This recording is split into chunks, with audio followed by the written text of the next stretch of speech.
And we're back with more of the WTIM morning show here on your information station. We're brought to you by People's Bank and Trust, where they put people first, and Landmark of Taylorville.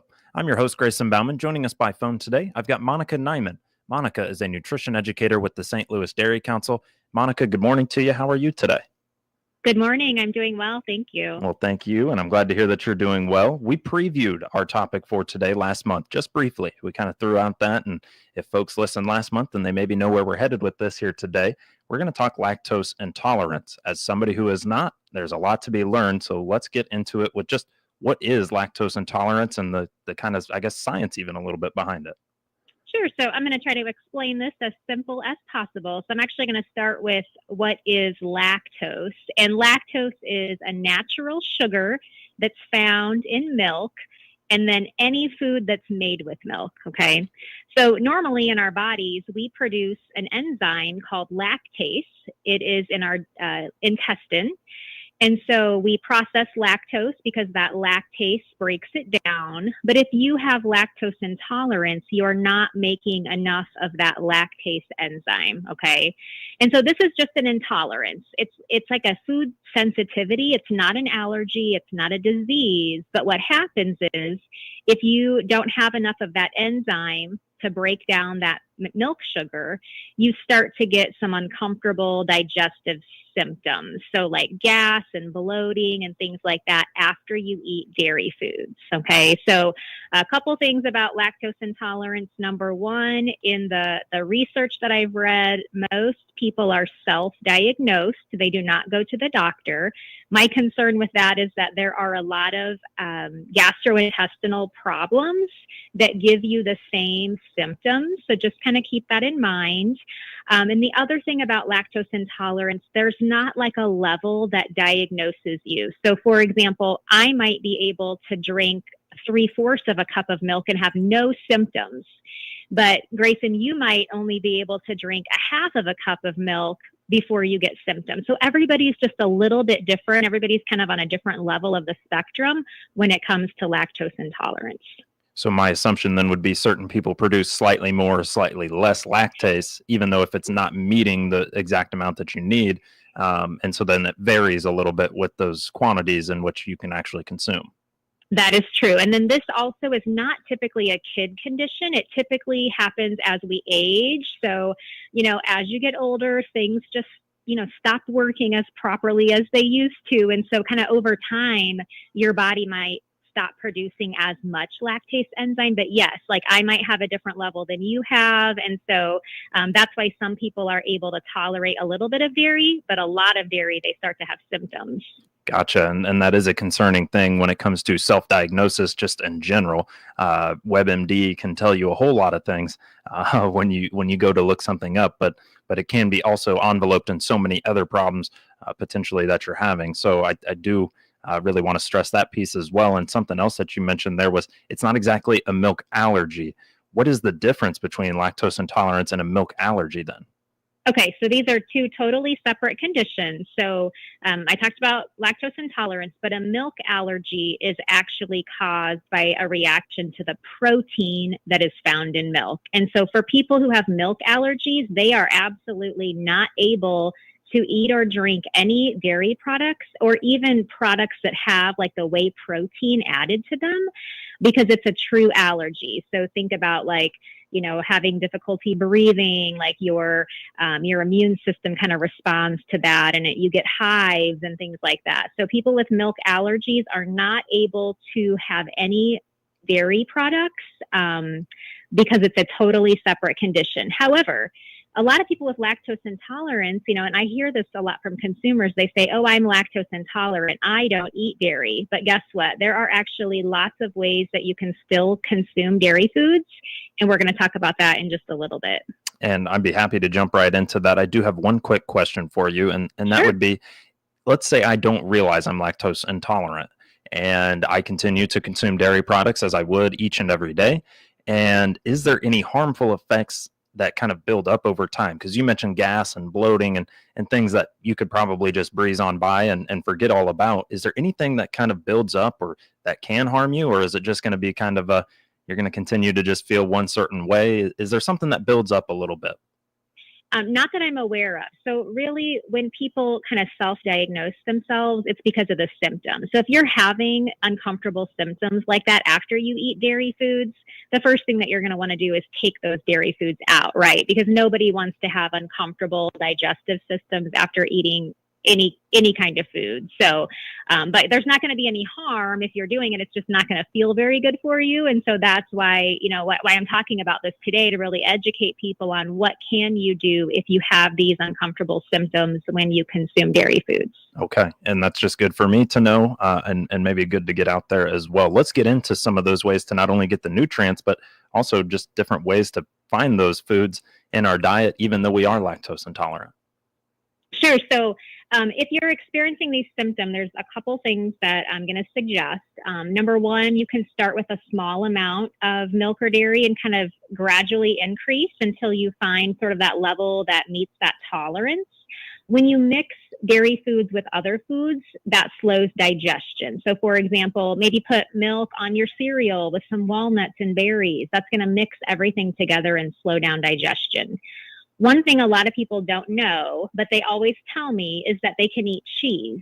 Cheese does not have very much lactose. It's less than a gram per serving, which is very, very, very low. You should be able to eat cheese and crackers, pizza, all different kinds of, a cheese board. That is not going to bother you because it doesn't have hardly any lactose in it. Yogurt is a really unique product because it has live and active cultures. That helps to digest the lactose. And so yogurt is a little bit more tolerated, especially Greek yogurt, because it's thick and it's strained. And Greek yogurt has even less lactose than regular yogurt. Okay. Two more things. You can try a lactase supplement. So over the counter, you can go to any store. It's in the medicine, kind of where you get the cough syrup and all that kind of stuff.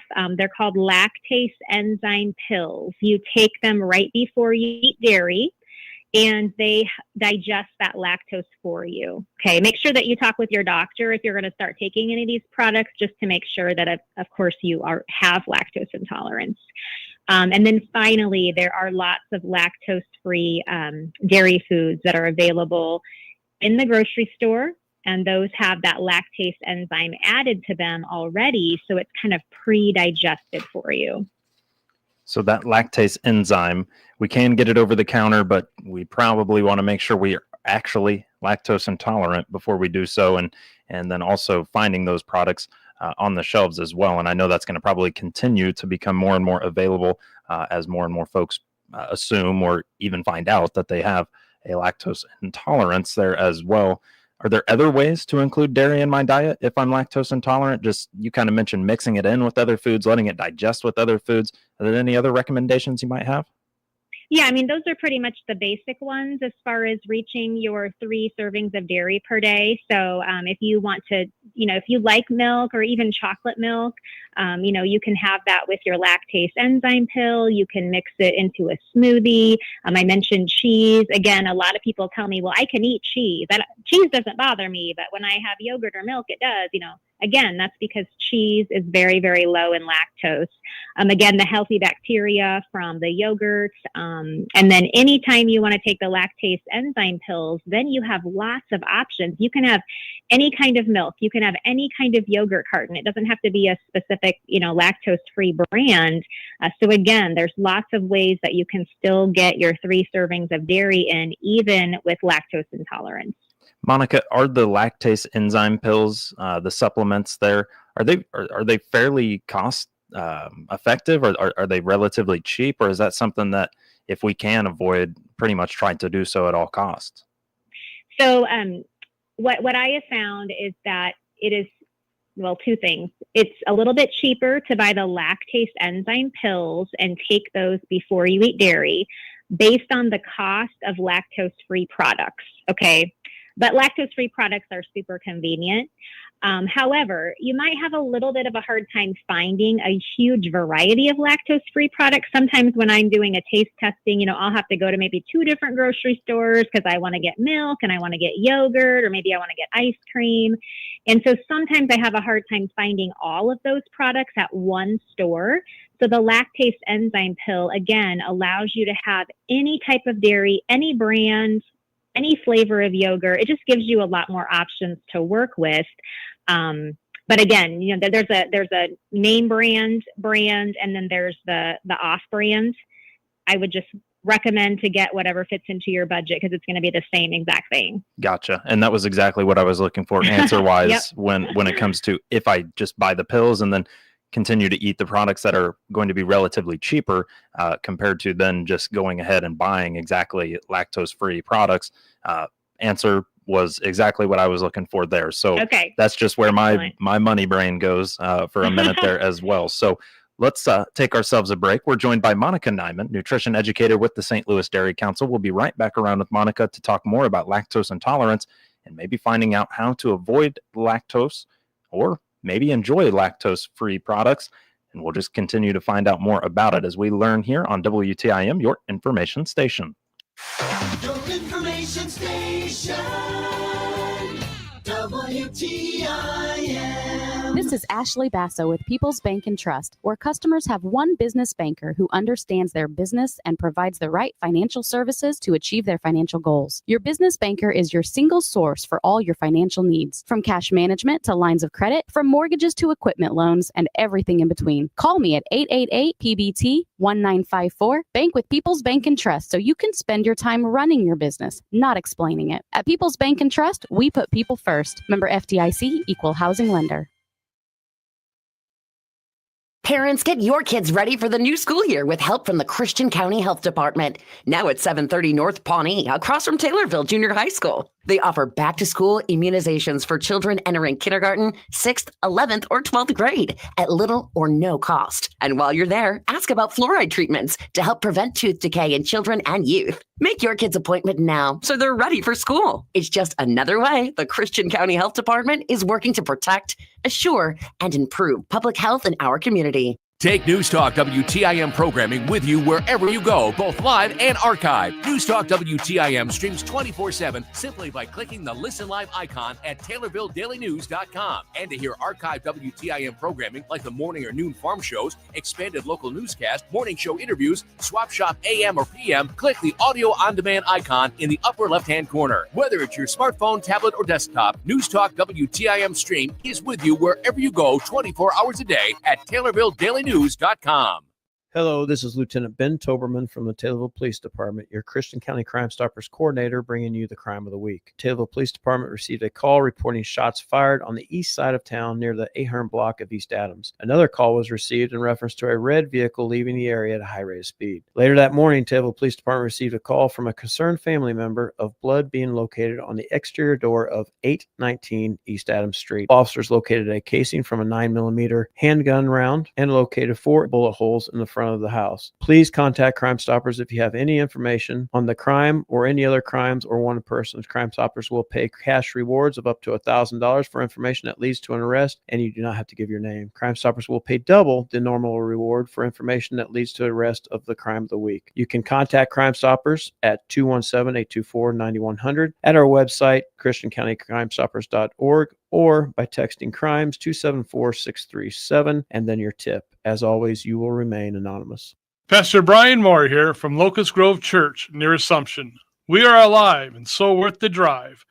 Find directions to our church and watch our video podcast by clicking our icon at TaylorvilleDailyNews.com. With over 8 hours a day of agriculture programming weekdays and 2 hours on Saturdays, WTIM AM, FM, and online is your ag information station. Listen by tuning in on air or online and listen to WTIM Ag podcasts anytime. Your information station, WTIM. And we're back with more of the WTIM Morning Show here on your information station. We're brought to you by People's Bank and Trust, where they put people first, and Landmark of Taylorville. I'm your host, Grayson Bauman. Joining us in this segment, we've got Monica Nyman, nutrition educator with the St. Louis Dairy Council. We've been talking a lot about lactose intolerance and really just how to kind of find ways to still enjoy dairy products. And we want to pick up where we left off with that. Monica, it's super important to still consume dairy even if we are lactose intolerant. What are some of those reasons for that, though? Sure. So the whole dairy food group with milk, yogurt, and cheese, those foods provide a lot of nutrients for you. So calcium, potassium, vitamin D, protein. And so it's really difficult to get enough of those nutrients. It can be done, but you have to be very strategic at the foods that you're eating. So it can be very difficult to get enough of those foods if you're eliminating dairy from your diet. So again, we're talking about lactose intolerance. A lot of people just say, I'm going to stop eating dairy. I don't want to feel uncomfortable. And I completely understand that. But as we talked previously, there are so many different ways that you can still include those delicious dairy foods. So again, the dietary guidelines recommend 3 servings a day, a cup of milk, a cup of yogurt, or 1.5 ounces of cheese. And so including those in your diet and then also looking for those lactose-free dairy foods at the grocery store, all of that can help you achieve those 3 servings a day goal each and every day. And that goal is something that we should really try to probably strive for more so than I'm sure some of us are able to do. For you, Monica, and other members of the Dairy Council, what other than obviously being here today with us, how are some other ways that we're educating those about lactose-free dairy foods and maybe even still how to consume products that do have lactose? Yeah, so this month we're kind of focusing on this lactose-free campaign. So all of our radio interviews, our print pieces, our TV stations are based on educating people about lactose-free dairy. I'm going to be at the state fair. That's starting in a few days here. I'll be there on the 15th and the 16th in the Department of Ag tent. I'll have some information on lactose intolerance. I'm doing some presentations. I have some giveaways. So again, I'll be at the Illinois State Fair on the 15th and 16th. I'll be back again for the farmers market. I know a lot of people in the area attend that on September 9th. Again, focusing on lactose intolerance and just really sharing with consumers how you can still fit dairy foods into a healthy meal plan, even if you have lactose intolerance. For you, I'm sure you enjoy getting out within the community and being a part of that. Have you gone to the state fair pretty regularly, year after year, or is this something that has kind of come up this year and really trying to push some information? So the St. Louis Dairy Council has been a part of the state fair kind of off and on over the last 5 or 6 years in different ways. We've been in the dairy barn. We've had the mobile dairy classroom there. So this year we're trying something different, just with a little bit of consumer education and then also having a booth. And so I'm really excited. I think there'll be a lot of people in attendance and I hope the weather's nice. So come visit me. Tell me that you heard me on the radio. I'll be there the 15th and the 16th. Fingers crossed for that good weather for you there. And yeah. Monica, if they want to come rewatch this interview and get more information, that's a way of doing so. But there's some other ways to find more resources, not only about lactose intolerance, but more things dairy related. What are some of those best ways to do so? Sure, you can visit our website, stldairycouncil.org. We do have a lactose intolerance resource on there. So it kind of defines the differences between an allergy and what lactose intolerance is. All of those tips that I shared today about kind of mixing it with other foods, eating yogurt, those are all on that handout. So again, our website is stldairycouncil.org. And then don't forget to follow us on Facebook and Instagram. Our handle is STL Dairy Council. Great ways of being able to find additional resources. And Monica, with just about a minute and a little less, really, sometimes we get to this, sometimes we don't. But I'd love to talk about your recipe of the month. And this month, it's a lactose-free Alfredo sauce. What can you tell us about it? Sure. So when we were talking about the different lactose-free options at the store, don't forget you can substitute those for any recipe that you're making at home. So Alfredo sauce has whole milk in it. That's the largest ingredient almost of the recipe. And so instead of just using regular whole milk, you're using a cup of lactose-free whole milk. So Alfredo sauce is a super easy recipe. It has olive oil, a little bit of butter, some garlic, of course, some flour to thicken it up. You're putting your lactose-free milk in there, a little bit of chicken broth, some salt and pepper, about a cup of Parmesan cheese. That gives it kind of that unique taste. And so again, you can use those lactose-free products as substitutions for any recipe. It's not going to really change the taste. It has the same nutrition as regular milk and dairy. You can find this recipe on our website, which again is stldairycouncil.org. Perfect. Monica, thank you so much for joining us here today. You're welcome. Monica Nyman, nutrition educator with the St. Louis Dairy Council here on the WTIM Morning Show. Meeting with President Trump's special envoy Steve Witkoff.